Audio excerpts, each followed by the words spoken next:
You're scrolling your feed in July, and something strange keeps happening. Jennifer Lopez at a tennis match. Nicole Kidman, David Beckham, Matthew McConaughey, a man who has never once mentioned tennis, sitting in a dark green box in a suit in the middle of summer. None of them play tennis. Most of them couldn't explain the scoring, and nobody is paying them to be there. Now here's what they don't put in the highlight reels. Every person in that box was selected. There's a list. One person controls it. You can't buy your way on.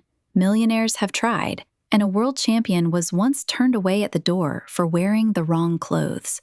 Because that green box isn't a seat at a tennis match. It's the last invitation-only club on Earth. And the whole tournament, the strawberries, the tents, even the missing advertisements, is a machine built around it. This is not an accident. It's a playbook. And once I show it to you, you'll see it everywhere. Start with the box itself. It's called the Royal Box. It sits on center court at the All England Lawn Tennis Club, and it holds exactly 74 seats. 74. For a tournament, 500,000 people attend and hundreds of millions watch. Try to buy one. Seriously, try. There's no website, no price, no waiting list you can join. The seats are not for sale, at any number. Every seat is filled by invitation, and the invitations come from one person, the chair of the All England Club. Since 2023, a former player named Debbie Jevons. She and the club quietly decide every single morning of the tournament who exists in that box: royals, prime ministers, tennis legends, and a very deliberate sprinkle of celebrities. Think about what that means. Jennifer Lopez can buy almost anything on the planet, but she cannot buy that seat. Someone has to choose her. Rule 1 of the playbook. The most valuable thing you can own is something that cannot be bought. If you think fame gets you past the door, you need to hear what happened to Lewis Hamilton. 2015. Hamilton is a Formula One world champion, one of the most famous athletes in Britain. He shows up to the Wimbledon men's final with a Royal Box invitation in his hand. They turned him away at the door. His crime? No jacket, no tie. The Royal Box has a dress code, and it bends for no one. Men, lounge suit or blazer with a tie. Women, formal day wear. And in 2026, the club got even stricter, quietly discouraging strapless and spaghetti strap outfits. Even big hats are discouraged because they block the view of the row behind. Here's the thing. Turning Hamilton away wasn't a mistake. It was the system working exactly as designed. Because the moment one famous person skips the rules, the box becomes just another VIP section. And there are 1,000 of those. Wimbledon needs you to know that nobody is above the list. The Royal Box isn't selling comfort. It's selling membership in something that can reject you. Now, the club isn't stupid. There is a door for money. It's just kept carefully separate from the box. It's called a debenture, a 5-year season ticket the club sells to fund stadium upgrades.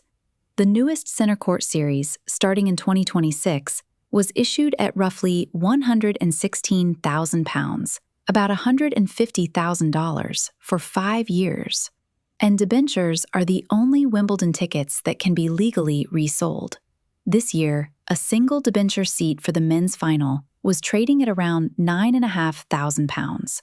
One seat, one day. For that, you get padded seats, private restaurants, champagne bars. Everything luxury is supposed to look like. But notice what just happened. The debenture holder paid £9,500 to sit near the box that the invited guest got for free. That's the hierarchy, drawn in plain sight. Money sits in the expensive seats.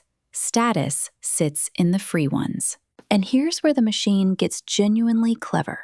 Because at the exact moment J-Lo is sipping tea in the Royal Box, thousands of ordinary people are sleeping in tents in a field nearby.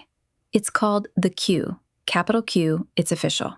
And it's the only Grand Slam where you can camp overnight and buy a same-day ticket at the gate for a fraction of resale prices. Wimbledon could sell every one of those tickets online in 9 seconds. They refuse. The queue survives because the story needs it.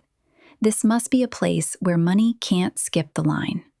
The billionaire waits for an invitation. The student waits in a tent. Everybody waits. It looks like fairness. It functions as theater. Both things are true, and the club knows it. Still not convinced it's a designed system? Look at the court during any match and notice what's missing. Ads. There are almost none. Every other major sporting event on Earth is wallpapered with logos. Wimbledon enforces a clean court policy. No billboards, no banners. The few partners it allows, like Rolex on the scoreboard, must shrink their logos and recolor them to match the club's palette: dark green, white, purple. The balls are made by Slazenger, who have supplied Wimbledon since 1902. At 124 years, the longest-running sponsorship in sports history, and you can barely find their name anywhere. Wimbledon turns down easy millions in advertising every single year. Why would anyone do that? Because it's Rule 1 again, scaled up. The harder you are to buy, the more you're worth. The empty walls are the most expensive advertising space in sport, because they're empty. And then there's my favorite piece of the whole machine, the strawberries.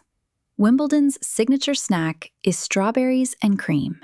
Every year, fans eat about 38 tons of strawberries, nearly 2 million berries, with 7,000 liters of cream.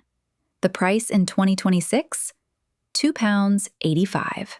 Less than a coffee. The club froze it at £2.50 for 15 straight years and has barely moved it since.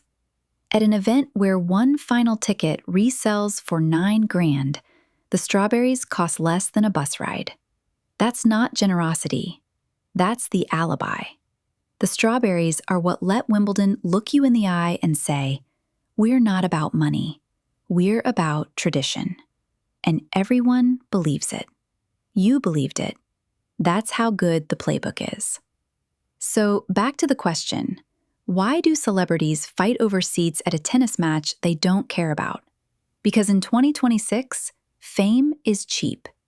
Anyone can go viral. Anyone can buy a courtside ticket or a front row fashion seat, and everyone knows it's bought. But an invitation is the one thing left that has to be given to you. When McConaughey sits in that box, the photo doesn't say he's rich. Everyone knows that.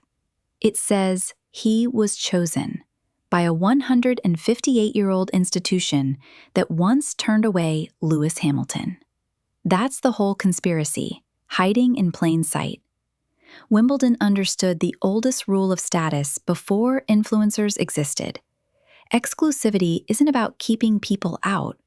It's about making the whole world watch who gets let in. The celebrities were never there for the tennis. They're there for the seat. And now that you've seen the playbook, be honest. So would you be.